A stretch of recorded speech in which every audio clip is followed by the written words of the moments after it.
Here is my Honda Foreman 500 manual shift.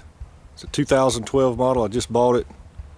And anyways, what I'm trying to do is put an independent rear suspension under it. So I've got everything tore out of it at the moment, and we'll kind of go through step by step with this thing on what I'm doing here, and maybe show y'all some detailed video of what all I plan on doing and see how it turns out. But I've pretty much got most of it done.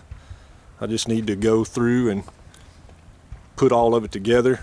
At this point, I've just taken everything out from under the bike, the whole rear end, and I've got an old Rincon for a donor bike that I took some of the pieces of the frame. Here's the bottom piece. I'm gonna bolt it up under here. The top piece that I modified to go on the differential, it's gonna be my shock mounts. This ties back into the factory shock mount for the Foreman, and then this ties into 2 bars on the frame here and here, and just going to be clamped with some U-bolts. There's a couple other brackets I made to tie this into the frame. The drive shaft was a little different, so I had to take 2 drive shafts, make a coupling, and weld them together. The Rincon shocks will not work, they're way too long. So I took some 300 Honda front shocks,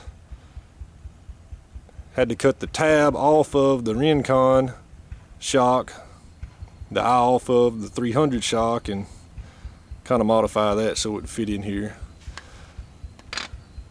But anyways, here in just a little bit, maybe we'll have a bike together and see how it does.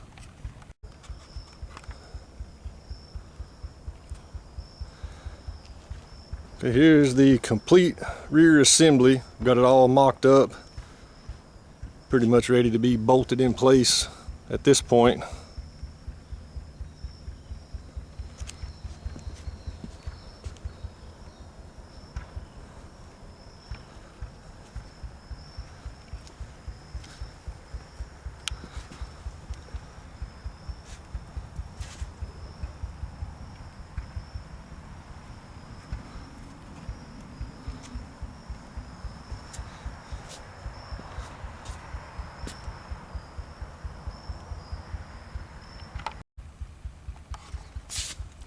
Alright, I'm getting ready to put this whole assembly back in here, and maybe so you can get some kind of an idea on how this is going to bolt in. The original rear end and everything was mounted right here.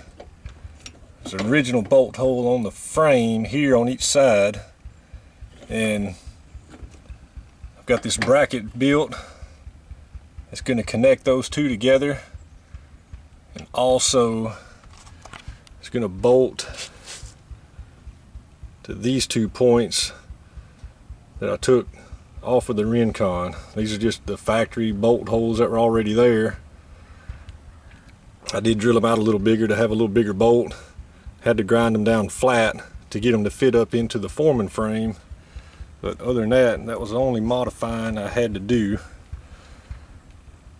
Got the top piece here. Got my little spacer in there. And this is going to bolt right into where the shock was bolted into, up in that area. So next step is to put all this under there.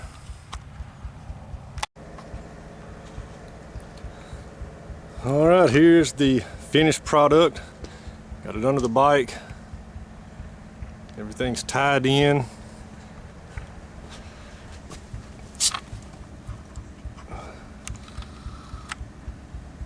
Give you kind of an idea how I tied it into the frame there.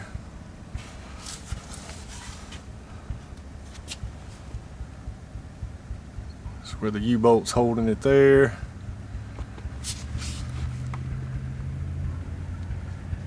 It's tied into the factory shock mount up there. I did have to move. This was tied into these two bolt holes.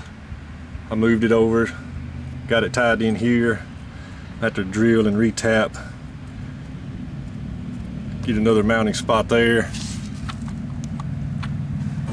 This big black, whatever the heck function it does, I don't know, had to be taken off. And that's just a 2-inch PVC cap. Fits right in, clamp, holds it right in. So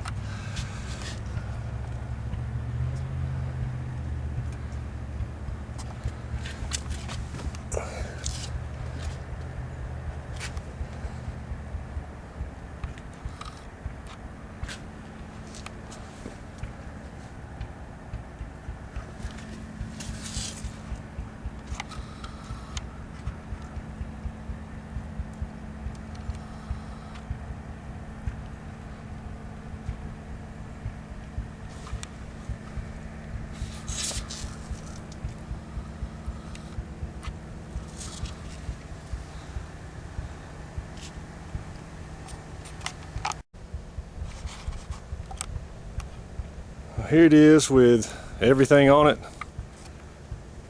Borrowed these tires off another bike kind of for mock-up till I can decide what I want to put on this one. These are 30-inch tires and with no fender trimming.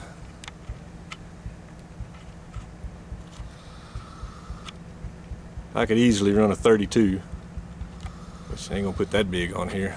Darn thing wouldn't pull them.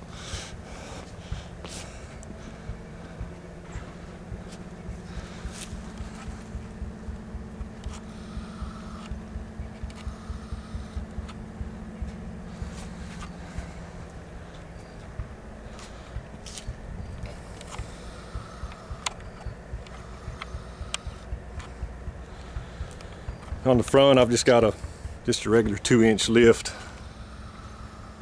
Kind of bolts in up there. I just bought it. I didn't make it. So.